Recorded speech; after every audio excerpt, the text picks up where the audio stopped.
Hi, how's everybody doing today? Hotep. Hey, this is Michael Imhotep, founder of the African History Network, host of the African History Network show. I'm a talk show host, researcher, lecturer, writer, and historian. So it is Wednesday, November 23rd, 2022, and we are live. All right, I wanted to come on and talk for a short period of time. I wanted to give an overview of a preview of the online class that I teach on Wednesdays, Ancient Kemet, the Moors, and the Ma'afa, Understanding the Transatlantic Slave Trade, what they didn't teach you in school. But also, I wanted to talk about this topic, and we deal with this in my 10-week online class. I wanted to deal with this topic of African empires and African civilizations that Europeans tried to claim as their own. And in some cases, Arabs tried to claim it as their own as well. And this goes beyond Kemet. This goes beyond Egypt. Egypt is one of them. That's probably the most prominent.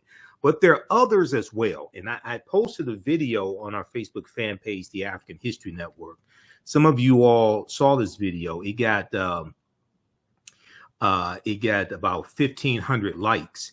And it deals with this white archaeologist who finds out that the ancient Africans, this one here is dealing with Nubia.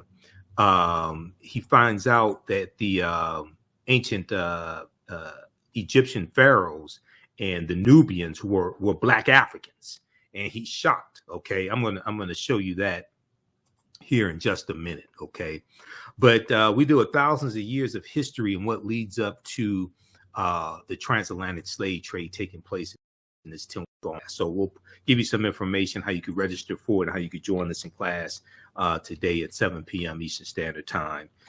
But you're going to learn a lot in this 10-week online course. So if we look at some of these African empires that Europeans tried to claim as their own, the first one that we'll look at would be that of Nubia. Okay, the first one would be Nubia, and or Ta-Hesi or Ta-Seti. Okay, and Nubia exists from about 4,500 BCE, before the Common Era, to 500 AD.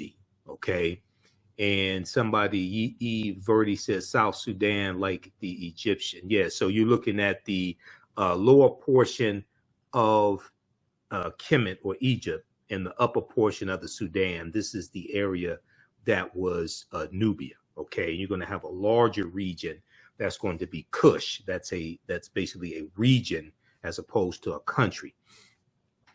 Okay, so let's look at this here, and I'll post. We have information here in the thread of the broadcast to register for the class. Also visit our website, theafricanhistorynetwork.com, theafricanhistorynetwork.com. And you can register for the class right now. Okay, and I'll post the information here on the thread of the broadcast as well. The class is on sale $60, regularly $130. It's on sale for a limited time only. Okay, so ancient Nubia or Ta-Seti, also known as Kush, was a region along the Nile River, located in northern Sudan and southern Egypt. Located in northern Sudan and southern Egypt, or Kemet. It was home to some of Africa's earliest kingdoms, known for rich deposits of gold. Nubia was a major trading port for luxury goods that came from sub-Saharan Africa, such as incense, ivory, and ebony. Now, the first monarchy of recorded history was established in Nubia. The Nubians were also known for their exceptional archery skills. Okay, their exceptional archery skills that provided the military strength for their rulers. Okay, so one of the names of Nubia is also land of the bow. Okay, land of the bow. This is what Ta-Seti means, land of the bow. You'll also hear referred to as Ta-Nehisi as well. The southern portion is Ta-Nehisi, if I remember correctly, Ta-Nehisi. Now, kings of Nubia ultimately conquered and ruled Egypt for about 100 years, for about 1 century. Monuments still stand in modern Kemet, or modern Egypt and Sudan, at the sites where Nubian rulers built cities, temples, and royal pyramids. Now, in the 1800s, the Western world's interest in Nubia was awakened by the discovery of the ancient empire's monuments, which were reported almost simultaneously by individual British, French, and American explorers. Many of them found it difficult to credit indigenous Africans for building such a civilization. Now, this is the same thing that we found with ancient Kemet, ancient Egypt. Europeans found it hard to ascribe the pyramids and the temples to indigenous Black African people. All right. And one of the theories, and if you read Nile Valley Contributions to Civilization by Tony Browder, one of the we use in the 10-week online class. I'm around, we're going to do like 11 to 12 weeks because some sessions I had to cut short because of my work schedule. One of the theories was from these European archaeologists and scientists, things like this. One of the theories was that the ancient Egyptians were brown-skinned Caucasians. This is one of the theories that they had, over the years. They said that they were brown-skinned Caucasians. They tried to classify them as anything but being Black African, but being Negro. Okay, they said no. They maybe they're Semites, maybe they're descended from these people, maybe they're brown-skinned Caucasians, anything but Black Africans.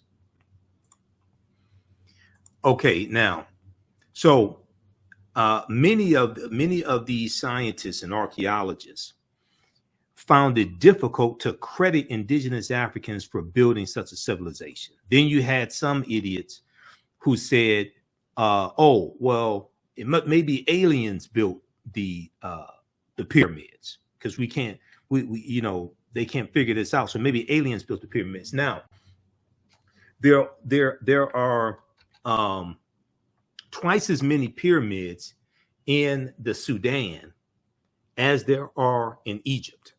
There are twice as many pyramids in the Sudan as there are in Egypt. Okay.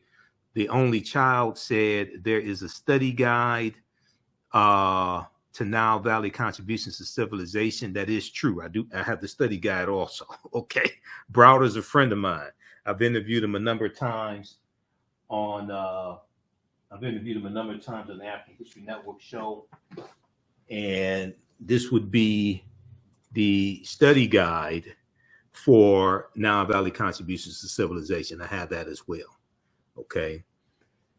All right. You skip on class also. I talked to Browder about he went to he was speaking at an educational summit in South Africa because I want to do another interview with him. Okay, now let's continue here. Okay, so I showed this video. I shared this video on our Facebook fan page, the African History Network, a couple of days ago, and people have been watching it. They've been going crazy over it. It's gotten over 1,500 likes, and I see other people have been sharing our video, and other Facebook platforms have been sharing the video as well. Okay, so remember, we were one of the first ones to share it. But in this video here, you have this European scientist, all right, and he's disappointed when he finds out that ancient Egyptian pharaohs were Black Africans. He's disappointed. And when I posted this on our Facebook page, I said, who the hell did he expect the ancient Egyptians to be? Brown-skinned Caucasians? Because this is the information that has been put forth, but the same thing applies to Nubia because these are cousins, okay? These are cousins. The same thing applies.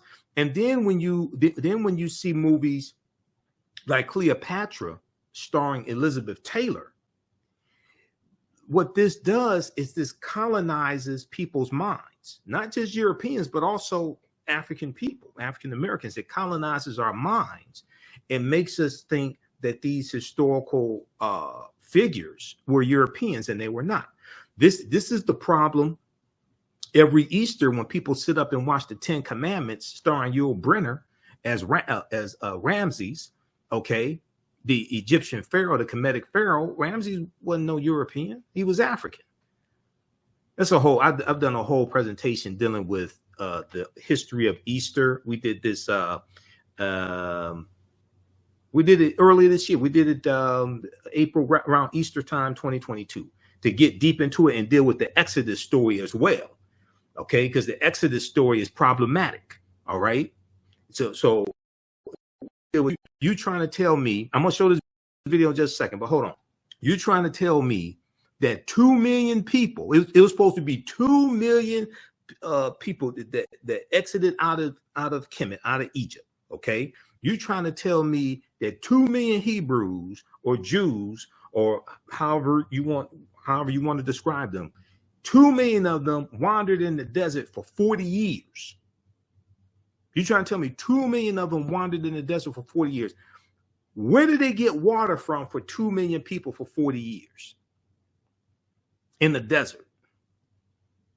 What did they eat in the desert? 2 million people for 40 years. Now, I can hear some people right now complaining and things like this. So let me show you. I want to show you this source for you to go research this yourself. Proper documentation ends all conversation. You don't have to word I say. Go research this yourself. Okay. Now, this article here, and this was part of my research and part of the presentation I did earlier in the year when we dealt with Easter and the Exodus and all that history. Okay. This is from history.com, which is the official website of the History Channel. This is an article called Passover. Okay. So article called Passover. Go read this entire article. All right. And it goes through and deals with the biblical story of Easter and the Israelites' departure from ancient Egypt and all this that's in the Bible, that's in the Helios Biblos, the Sun book. Helios is in reference to sun, S-U-N, the Helios Biblos. So it goes through and talks about the Passover story, which is really a story about killing African male children. Okay.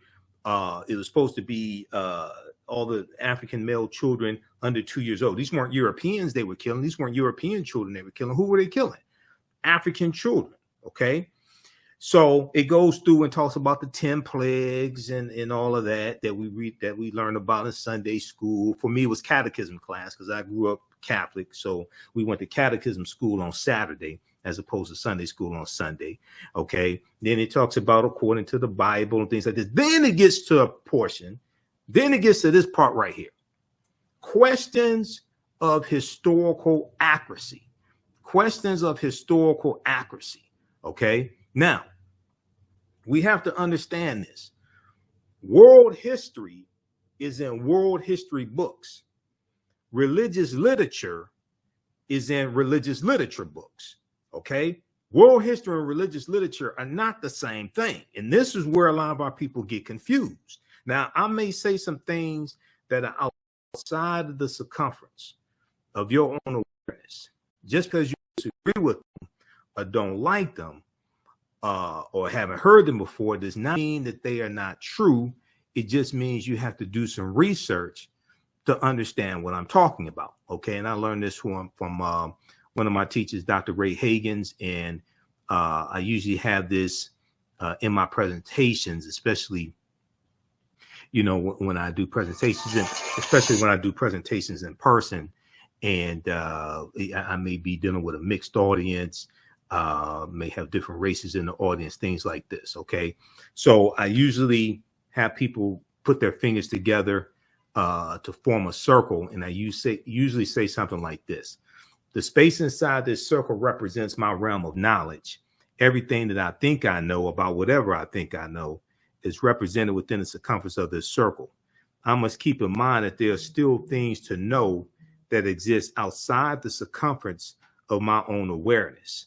So the reason why I say this is because oftentimes when people hear something that contradicts what they believe or what they think they know, they automatically reject it without doing any research to determine the validity of the new information that they're learning.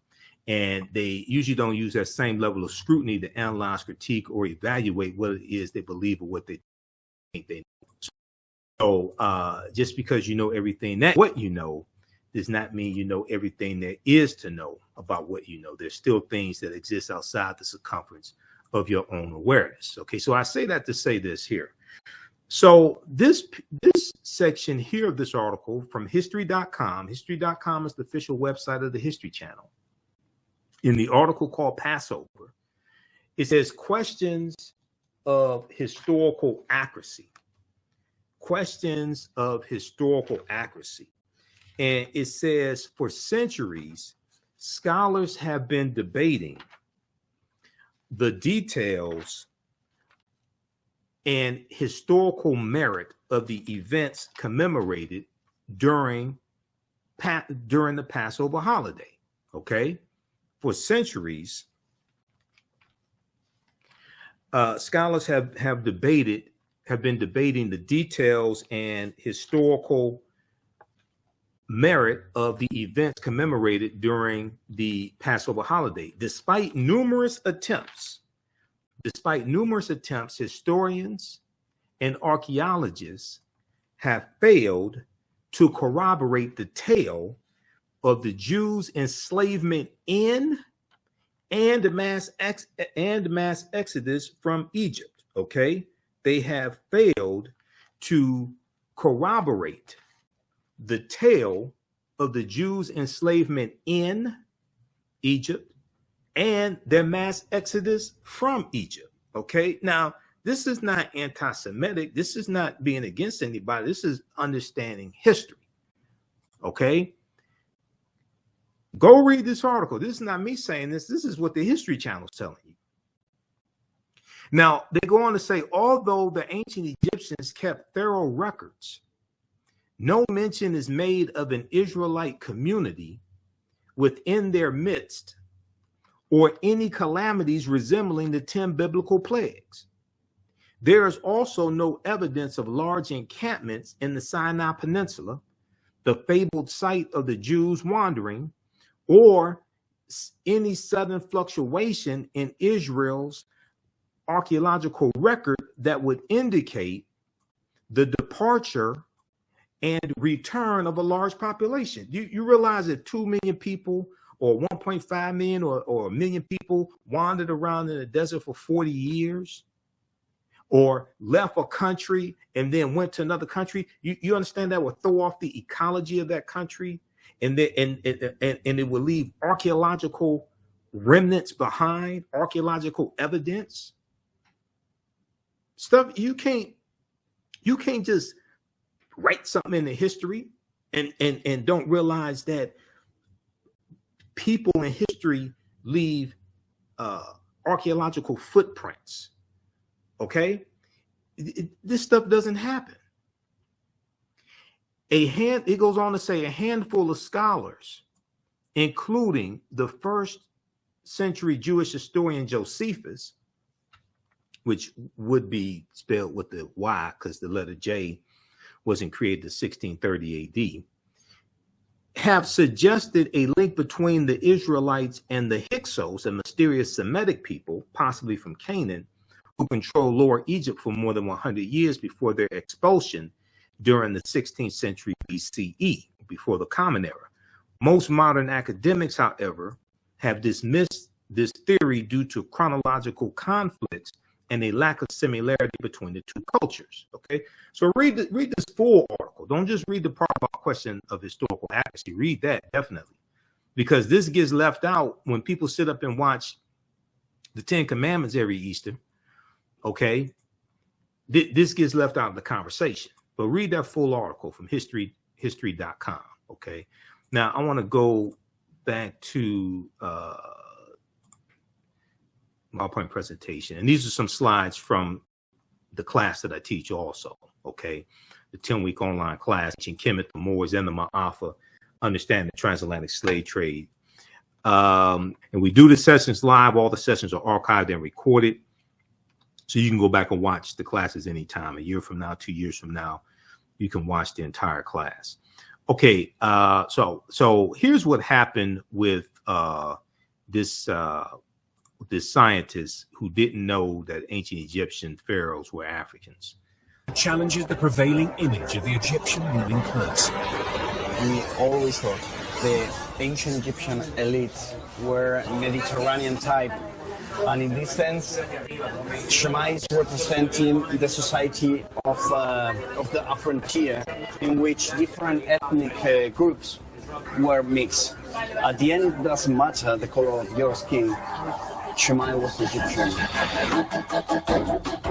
All right. Yeah. So he says he has to admit Shema was Egyptian. He said it doesn't matter the color of your skin, blah blah blah. Okay. He said they thought the Egyptian elite were Mediterranean type.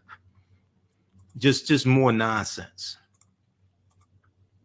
Okay, so he got a real wake up call with that scientific discovery. Now, during the 1840s, German Egyptologist Carl Richard Lepsius, who lived from 1810 to 1884, asserted confidently that the Greek term Ethiopian, when referring to the ancient civilized people of Kush, did not apply to Negroes. He said it did not apply to Negroes, but was used to describe reddish-skinned people closely related to the Egyptians who, quote, belong to the Caucasian race, end quote. Okay, so they're trying to ascribe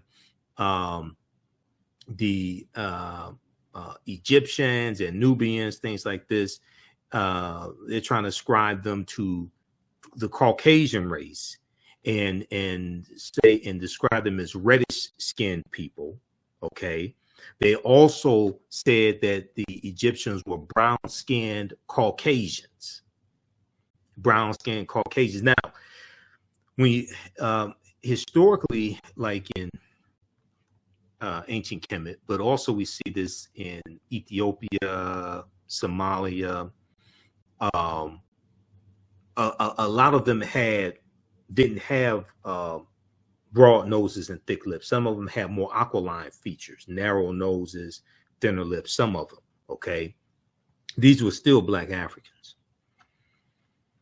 So we see all these mental gymnastics that take place with people who don't want to admit that one of the greatest civilizations in history was created by Black African people.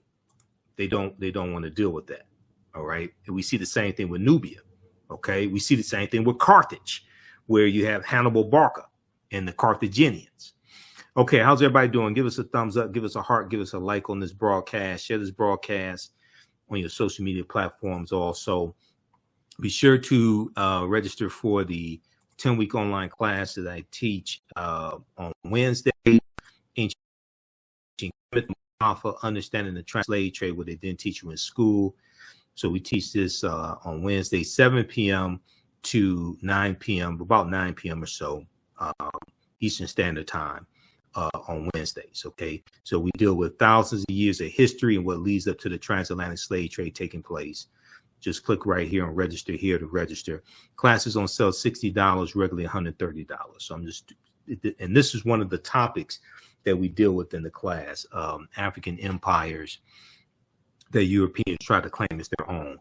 Now on Tuesdays, I teach from the Civil War to the Civil Rights Movement and Black Power, 1865 to 1968. We had a great class yesterday. We're going to do part 2 of that coming up in the next few days. This class is on sale $60 as well. We start in the 1800 with the 1800 census, and then we look at the Louisiana Purchase of 1803 and the Haitian Revolution, because those two events are related. And we go through our history chronologically and see what leads up to the Civil War, Reconstruction, Jim Crow era, Great Migration, World War I, World War II, Civil Rights Movement, Black Power Movement.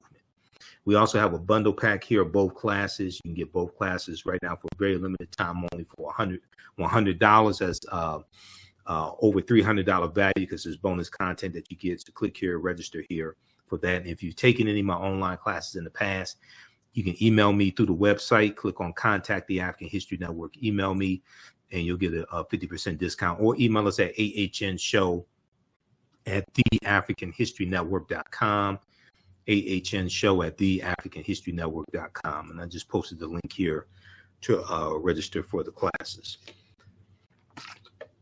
These courses make a great gift also. You can register somebody else if you want to, and you can use these for your children. I would say the content is PG-13. You can use these for your children as well. Okay, let's continue here.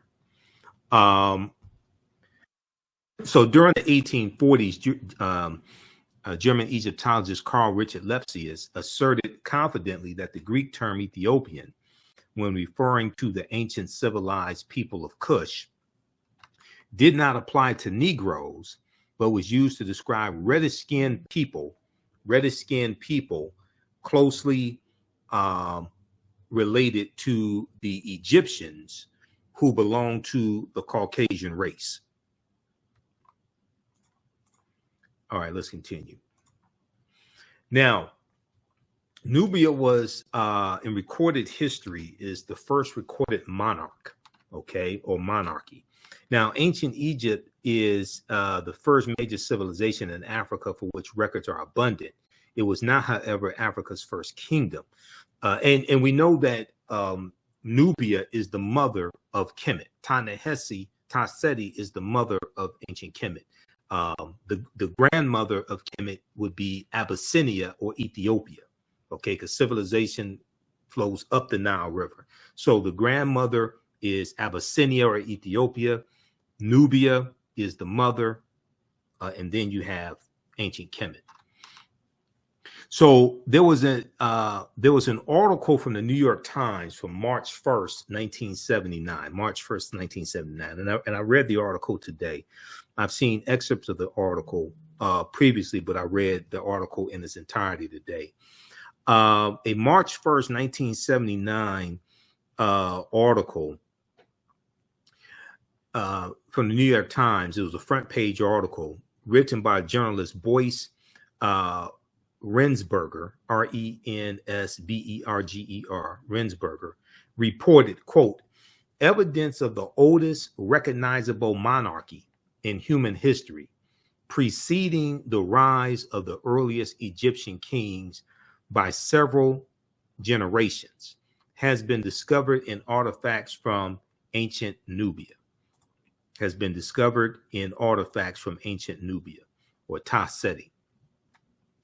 The artifacts, including hundreds of fragments of pottery, jewelry, stone vessels, and ceremonial objects, such as incense burners, were initially recovered from the Custul, Qustul cemetery by Keith C. Seale, Seele, a professor at the University of Chicago. Now, when we look at the definition of a monarchy, so we'll consult Encyclopedia Britannica for this, Britannica.com. A monarchy is a political system based upon the undivided sovereignty or rule of a single person, the undivided sovereignty or rule of a single person. The term applies to states in which supreme authority is vested in the monarch, an individual ruler who functions as the head of state and who achieves his or her position through heredity. They inherit it. They inherit it. Okay. Most monarchies allow only male succession, usually from father to son. Okay, but in Nubia, we saw a number of African queens. in Nubia also. All right. Okay, let's continue. Also, if you like this type of information, you can support the African History Network. $ the AHN show through Cash App, $ the AHN show through Cash App. Also through PayPal, paypal.me/the AHN show. That helps us keep doing the research, stay on the air, keep broadcasting. We have the information on the homepage of our website as well. If we look some more at this article that was cited from March 1st, 1979, it's a pretty interesting article. There have been advances made. There have been more archaeological discoveries that have come out since then. But it's interesting what they were saying in 1979. I was 8 years old in 1979, by the way, as well. Ancient Nubian artifacts yield evidence of earliest monarchy. This is from the New York Times, March 1st, 1979. Evidence of the oldest recognizable monarchy in human history, preceding the rise of the earliest Egyptian kings by several generations, has been discovered in artifacts from ancient Nubia in Africa. Until now, it had been assumed that at that time, the ancient Nubian culture, which existed in what is now southern Sudan and southern Egypt, had not advanced beyond a collection of scattered tribal clans and chiefdoms. The existence of rule by kings indicates a more advanced form of political organization in which many chiefdoms are united under a more powerful and wealthier ruler. The discovery is expected to stimulate a new appraisal of the origins of civilization in Africa, raising the question of to what extent later Egyptian culture may have derived its advanced political structure from the Nubians. The various symbols of Nubian royalty that have been found are the same as those associated in later times with Egyptian kings or Egyptian pharaohs or the Nasubitis. The discovery is expected to stimulate a new appraisal of the origins of African civilization and raising questions of two. Okay, that's a duplicative. The new findings suggest that ancient Nubians may have reached this stage of political development as long ago as 3300 BCE, before the Common Era, or BC. Several generations before the earliest documented Egyptian king or pharaoh or Nasubiti. Now, the discovery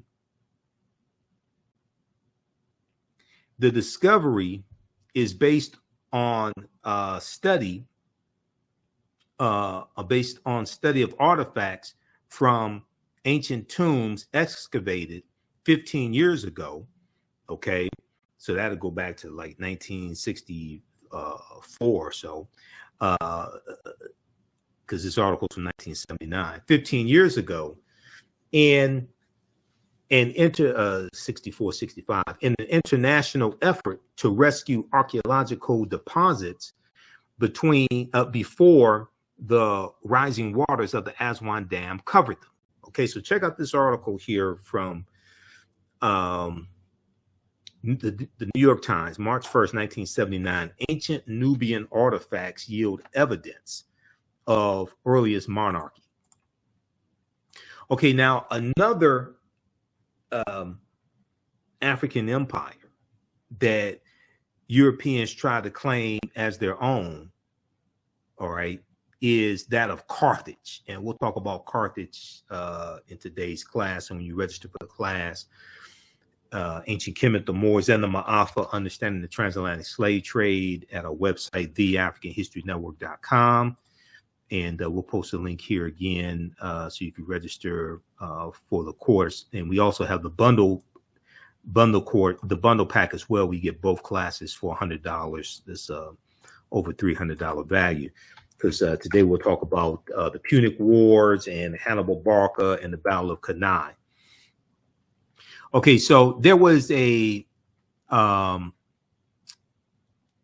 the History Channel, they had a series called Barbarians Rising. Barbarians Rising. This was back in 2015, and Nicholas Pinnock portrayed Hannibal Barca. Okay, and he did an excellent job portraying Hannibal Barca. History Channel's newest documentary series, Barbarians Rising, tackles the fall of Rome over the course of 700 years of invasions. However, the most recent episode that aired Monday depicts Hannibal of Carthage as a black man, which he was, and many white history buffs are crying foul over what they say is historical inaccuracy. In the series, Hannibal is portrayed by Black British actor Nicholas Pinnock. He did a fantastic job of it. I've posted his picture on our fan page, the African History Network, before also. Okay, so the famous Carthaginian Hannibal Barca was a thorn in the Roman Empire side. He became a general at the age of 26 and managed to unite barbarian tribes to stop Rome's imperial rise. The military genius was famous for climbing the Alps with war elephants whose sole purpose was to stomp the Roman Empire. Hannibal Barca ultimately wanted to invade Rome, but he failed to do so. Now, there have been debates over the race of Hannibal. This debate still continues to this day. It's not much of a debate, okay? The Carthaginians are descendants of the Phoenicians. Phoenicians are descendants of a larger group called the Garamantes. These are all African. These are black African people. These are not Arabs. These are black African people. Check out this article from AtlantaBlackStar.com from June 7th, 2016. It was 2016 that the series came out, Barbarians Rising. History Channel portrays Hannibal as black. White people cry foul over historical revisionism, okay? And Carthage, which exists from 813 BCE to 146 BCE, because Rome destroys Carthage, okay? This is another African empire that Europeans try to claim as their own as well. Okay.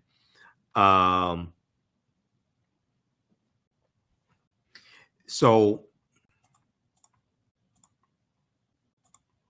Carthage was founded in the 9th century BCE on the Gulf of Tunis. From the 6th century BCE, before the Common Era, or BC, from the 6th century BCE onwards, it developed into a great trading empire.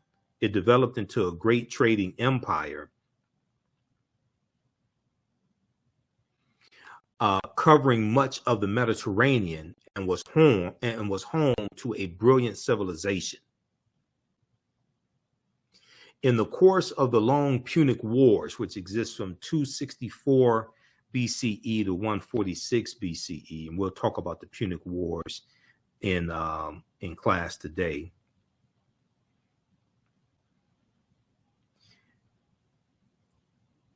In the course of the long Punic Wars, Carthage occupied some of Rome's territories before finally being destroyed by its rival Rome in 146 BCE. Now, in his book, World's Great Men of Color, Volume 1, Joel Augustus Rogers, better known as J.A. Rogers, asserts that the Carthaginians were descendants of the Phoenicians, a Negroid people, and that, in fact, until the rise of the doctrine of white superiority, Hannibal Barca was traditionally known as a black man. So when we see a rise in the European phenotype, and Europeans are coming out of the Dark Ages, going from the 1300s into the 1400s AD, Common Era. As they start to conquer people's lands and enslave people, extract the mineral wealth out of their land, Europe is starting to rebuild itself. Europe had lost 1/4 to 1/3 of their population to the Black Death, the bubonic plague that hits in spurts from 1347 to 1400. So as you have a rise in European powers, Spain and Portugal and France and Germany, England, things like this. As you have a rise in European powers, you have a rise in the dominance of European phenotypes. So Europeans start to reinterpret images that were traditionally African. They start to reinterpret those as European. They reinterpret the Black Madonna and Child as being European. Okay. And the Black Madonna and Child was worshipped all throughout Europe. And we know that comes from Asar, Aset, and Heru, okay, who the Greeks called Osiris, Isis, and Horus. We see Michelangelo paint the Sistine Chapel, and he uses his aunt and uncle as the image of Adam and Eve, and he paints God as being white. We see Hercules was traditionally Black, traditionally African. He gets reinterpreted as being a European. We see Zeus. Zeus, in Greek mythology, Zeus is said to be the king of the gods, but they say Zeus comes from Ethiopia. Okay, he gets reinterpreted as a European. So we're going to see this take place when Europe comes out of the Dark Ages. All right, now,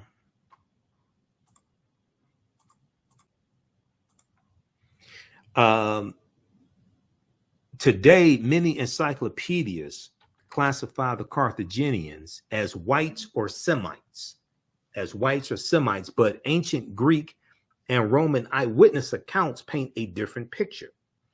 The indigenous peoples of Carthage were called the Afirs, A-F-E-R-S, the Afirs. Ancient Roman poet Virgil, in his poem Moretum, M-O-R-E-T-U-M, speaks of a woman from the Afir or Afar, A-F-A-R, or Afra, A-F-R-A, race. And he says of her, quote, and all her figure proves her native land. And all her figure proves her native land. Her hair was curly, thick her lips, and dark her hair color. Her hair was curly, thick her lips, and dark her hair color, unquote. Now, in Library of History book 20, Roman numeral 20, XX, Roman numeral 20, Greek historian Diodorus mentions a Greek lieutenant named Agathocles, who defeated a people in the area of present-day Tunisia who were the same hue as Ethiopians. The eyewitness accounts are corroborated by physical anthropology. L. Berthelon and E. Chantre, both well-noted French anthropologists, documented their examination of skeletons throughout North Africa in all periods. They note that the remains of both upper and lower class individuals of ancient North Africa were representative of the Negroid race. They note that the remains of both upper and lower class individuals of ancient North Africa were representative of the Negroid race. So these were Black African people. All right. So that deals with Carthage and the Carthaginians. And the Carthaginians are involved in the Punic Wars from about 264 to about 146 BC. Then we have the Kingdom of Great Zimbabwe. This is another African empire that Europeans tried to claim as their own. Now, the Kingdom of Great Zimbabwe existed from about 1220 Common Era CE or AD to 1450 Common Era. Okay. And how's everybody doing? Give us a thumbs up, give us a heart, give us a like on this broadcast. How you like this type of information? Okay. Who still needs to register for our 10-week online class that I teach on Wednesdays? Ancient Kemet, the Moors, and the Ma'afa, understanding the transatlantic slave trade, what they didn't teach you in school. And what we're going to do is also we're going to have a new session of this class start up on Monday, November 29th, 7 p.m. to 9 p.m. Eastern Standard Time. Also, Monday, November 28th, we're going to have a new session of this class start up Monday, November 28th. And so we're going to enroll you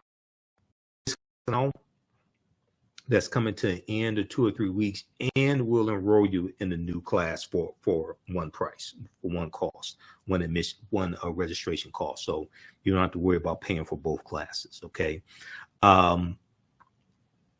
We'll post a link again here. You can register for the classes right now, and you can join us in class today, because we normally teach these 7 p.m. to 9 p.m.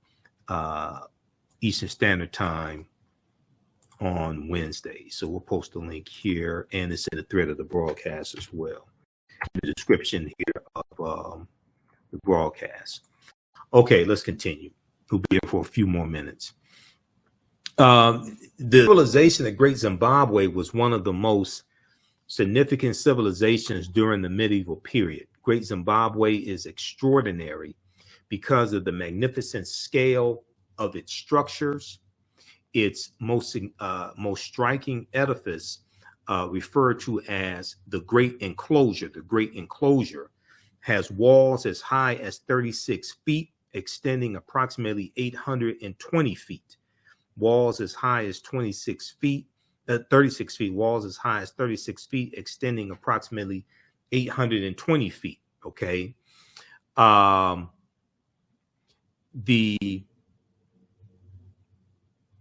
Making it the largest ancient structure south of the Sahara Desert.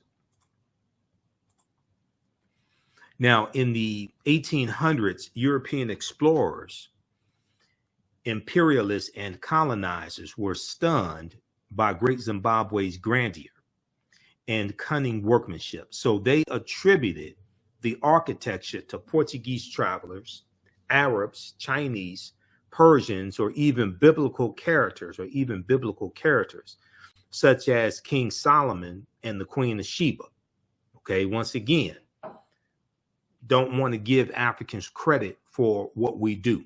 Okay, and this is what European colonizers and imperialists did. Now, according to the Metropolitan Museum of Art, archaeological investigations conducted during the first decades of the 20th century have dismissed those attributions and confirmed both the antiquity of the site and its African origins. Both the antiquity of the site and its African origins.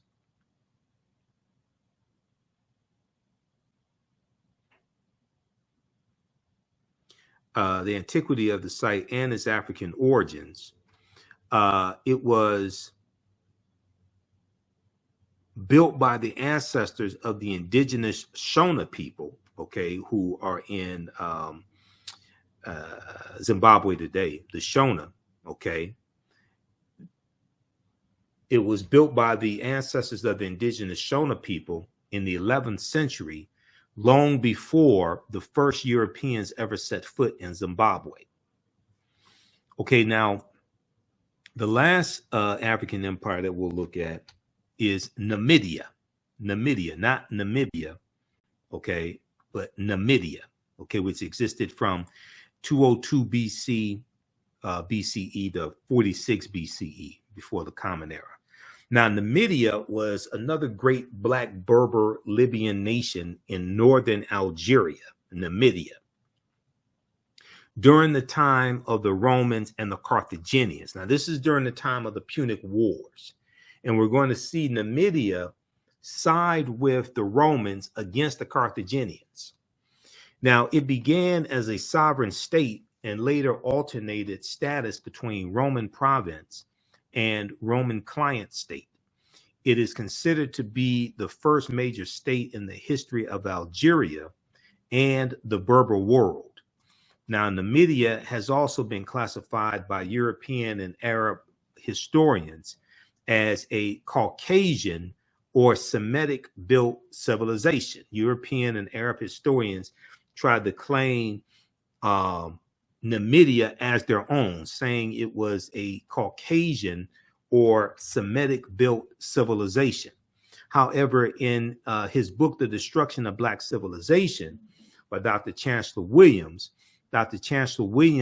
declared that Libya was once so nearly all black that to be called a Libyan meant that one was black. Okay? At one point, Libya was so black that to be called a Libyan meant that one was black. The Greek historian Herodotus, writing about Libya in his book Histories, book 4, stated, quote, "One thing I can add about this country, so far as one knows, it is inhabited by 4 races and 4 only, of which 2 of these races are indigenous. 2 are indigenous and 2 are not indigenous. The indigenous peoples are the Libyans and Ethiopians. The former referring to the Libyans, occupying the northerly and the latter the more southerly parts. The immigrants are the Phoenicians and the Greeks. The immigrants are the Phoenicians and the Greeks. Now, one of the most famous, end quote. Now, one of the most famous Berber Moors of the Roman times was Massinissa, Massinissa, Massinissa, who was the king of Numidia. He lives from 238 BCE to 148 BCE. Now, Massinissa assisted the Romans against the Carthaginians during the Punic Wars. Okay, and when you study the Punic Wars, you read about this. We deal with this in the class. Now, this coin here depicts the coin depictions and statues of King Massinissa confirm without doubt that this great Berber leader and king of the Moors was phenotypically a black African man with woolly hair, similar to the West African type. Now, Syphax, Syphax, king of the Massalinians, the Massalinians, Masaesylians,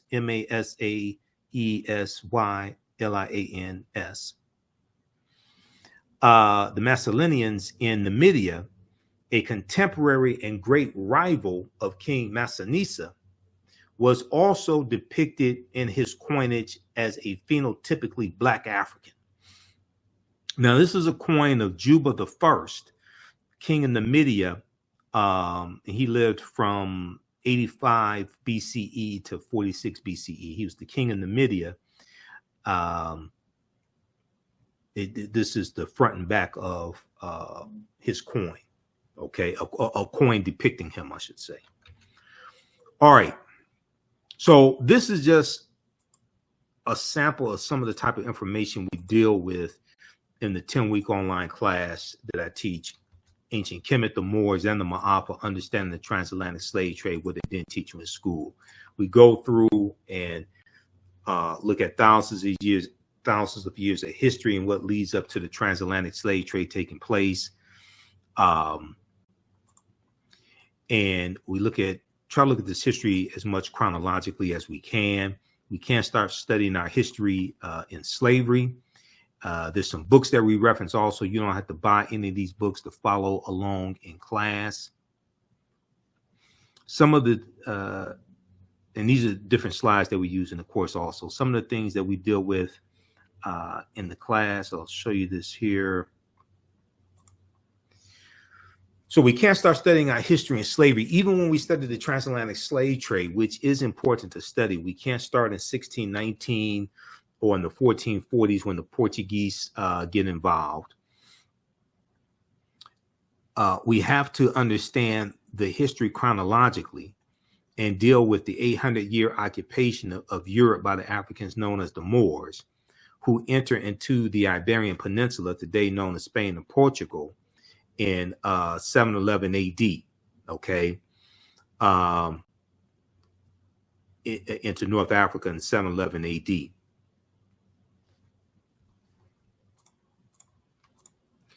This course not only deals with the transatlantic slave trade, but we deal with thousands of years of history that leads up to the transatlantic slave trade of African people taking place. Now, August 20th, 2019 marked the 400th year anniversary of those 20 and odd Africans on the White Lion pirate ship coming into Virginia, okay? And in Point Comfort, coming into Point Comfort on August 20th, 1619 in Virginia.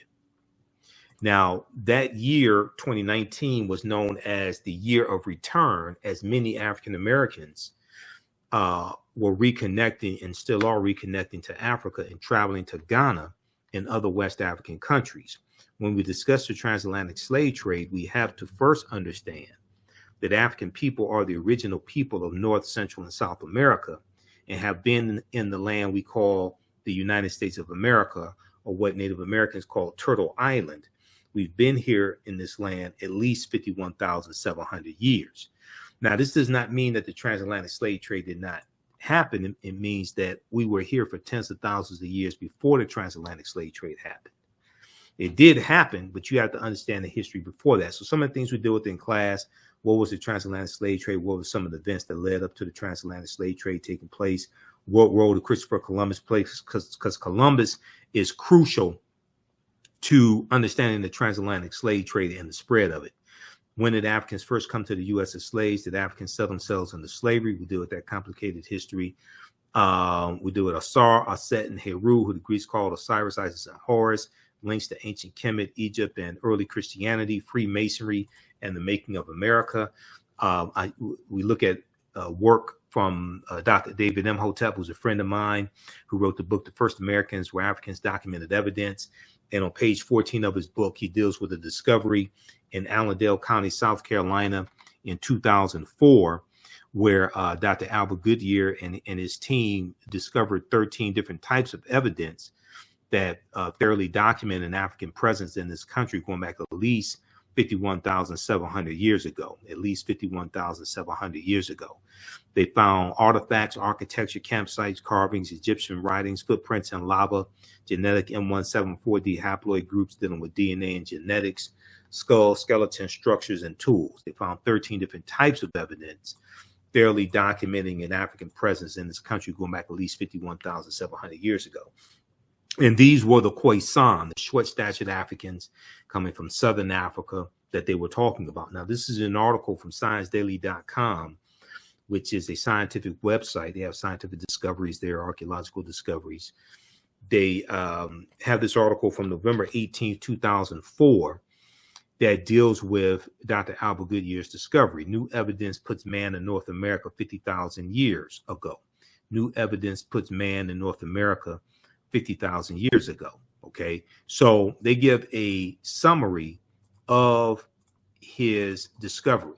All right, and what they say is radiocarbon tests of carbonized plant remains, where artifacts were unearthed last May along the Savannah River in Allendale County by University of South Carolina archaeologist Dr. Albert Goodyear, indicate that the sediments containing these artifacts are at least 50,000 years old, meaning that humans inhabited North America long before the last ice age. So you can go read that entire article that came out November 18th, 2004. And these different archaeological discoveries are coming out every other week. They're causing the scientists and archaeologists and paleontologists to push the timelines back. Okay. They keep having to push the timelines back. It's causing them to rethink everything. Now, in October 2012, genetic study published in Science magazine found that the Khoisan in southern Africa are the oldest ethnic group of modern humans, with their ancestral line originating about 100,000 years ago. The Khoisan, formerly called by the derogatory term Bushmen, okay, the Khoisan are genetically unique, and no other currently known population had separated so early from our common modern human ancestor, according to the report. Now, here's a picture of two Khoisan women as well. Okay.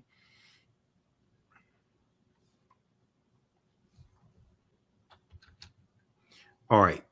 So we go throughout history and look at different archaeological discoveries that have come out recently, like this one here on the Greek island of Crete.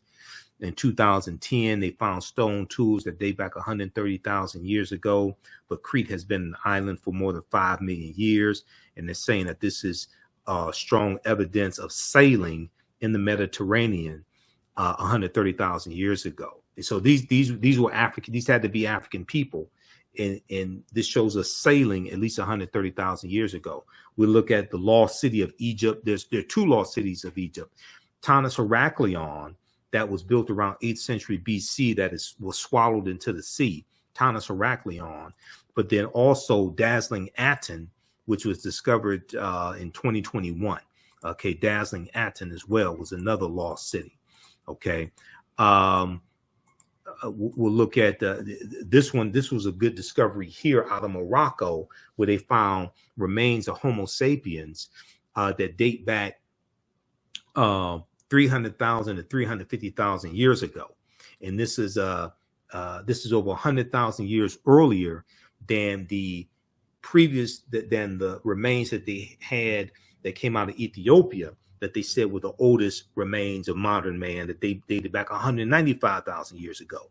These here in Morocco date back between 300,000 to 350,000 years ago.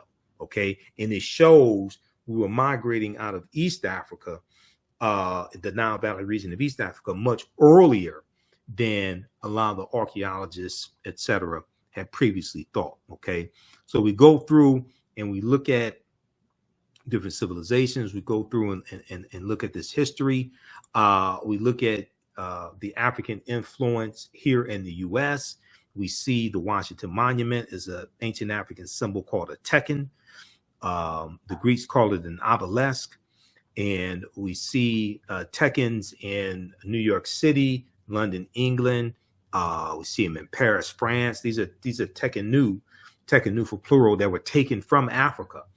Ancient Egyptians called obelisks tekkenu, and they were also used to tell time in the past. Their pinnacles were basically covered in gold to reflect the sunlight. Historians say the obelisks represented immortality and eternity, and their long structure helped connect the heavens and the earth. Currently, Cleopatra's Needle is the name given to 3 ancient Egyptian obelisks, one in New York City, one in London, England, and one in Paris, France. However, they do not all come from one Egyptian site. The obelisks in New York and London are carved out of red granite from the quarries of Aswan, a major source of stone for Egyptian antiquities. The 2 obelisks were commissioned by Nesubiti or Pharaoh Thutmose III for the Temple of the Sun in Heliopolis, near modern-day Cairo, with each weighing about 224 tons and 68 feet tall. Check out this article from face-to-faceafrica.com called Cleopatra's Needle, how 3 ancient Egyptian obelisks ended up in New York City, London, England, and Paris, France. Okay. And then we deal with, of course, Asar, Aset, and Heru, who the Greeks called Osiris, Isis, and Horus. We know there were at least 1,200 Tekenu built in ancient times in ancient Kemet, but there are only about a dozen or less than a dozen are found in Egypt today.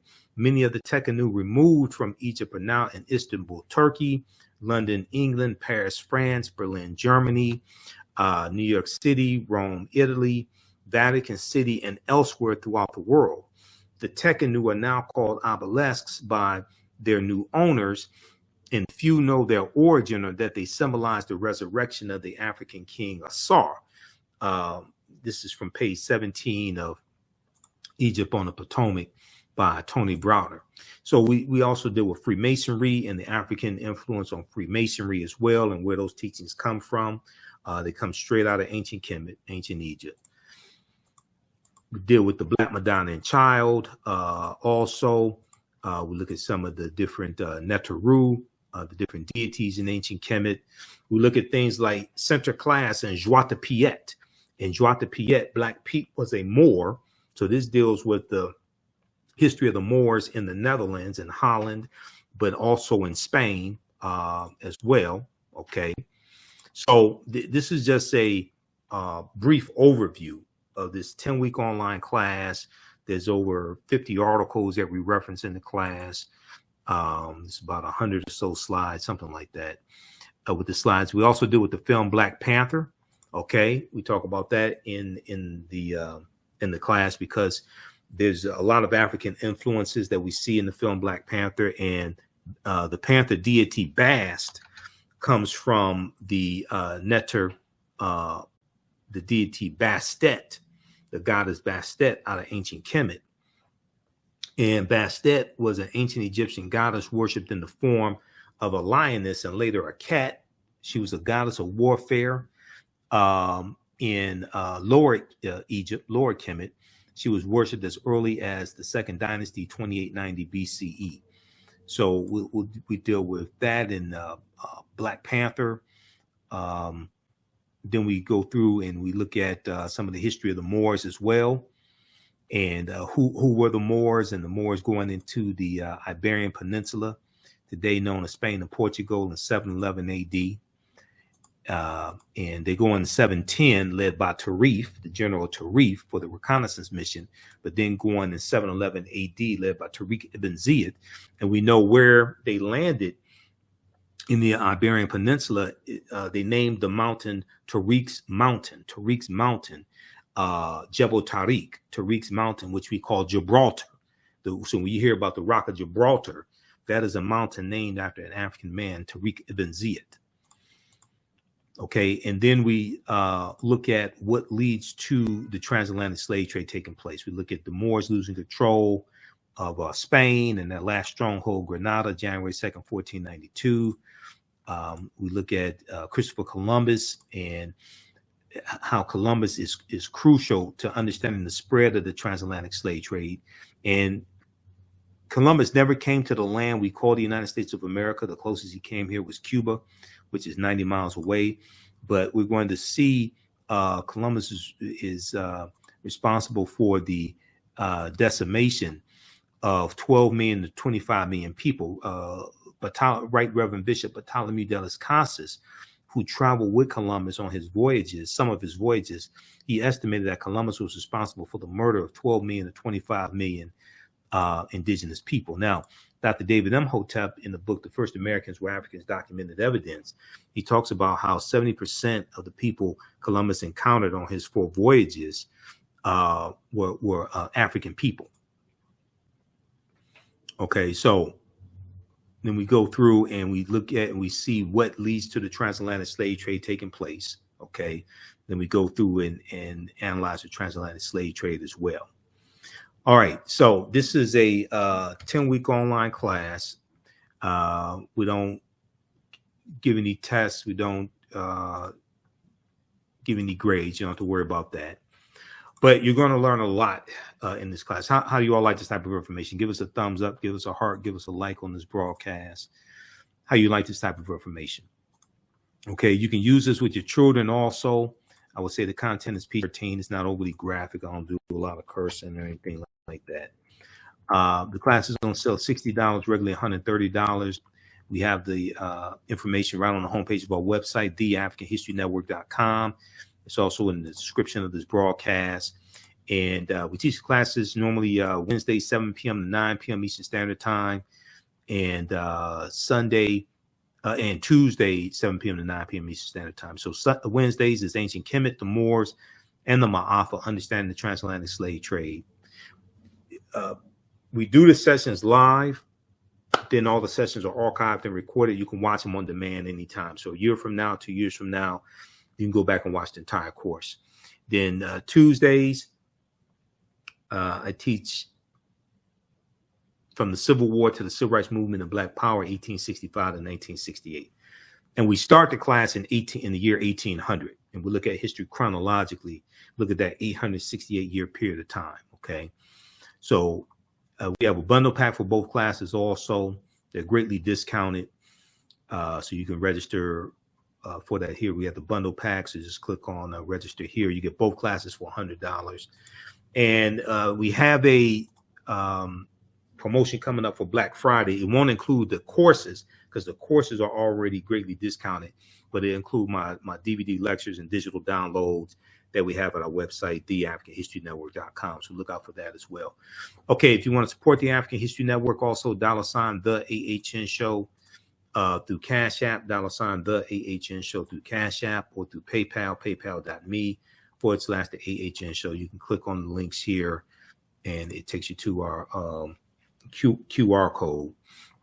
This helps us keep doing the research, stay on the air, keep broadcasting, pay some of the bills, broadcast the our Sunday night show, the African History Network show on Sundays that I've been doing for 12 years, 6 years on 9:10 a.m. the Superstation WFDF here in Detroit. Okay, so you can support us that way as well. Saturday, I will be at Pace Academy in Pace Academy in Southfield, Michigan. I'll be there for the pop-up shop that Zeta Phi Beta Sorority Incorporated is doing. My sisters at Zeta Phi Beta Sorority Incorporated. I'll be a vendor there. So it's taking place 12 noon to 6 p.m. We're going to put that on our homepage of our website, The African History Network. It's taking place 12 noon to 6 p.m. And I also posted it on my personal page. I need to post it on the African History Network fan page. Let me pull this up here. Where is this? Just a second. Let me pull this up here. Okay, this is taking place. This is for Small Business Saturday, Black Friday, and Small Business Saturday. It is taking place Saturday, November 26th.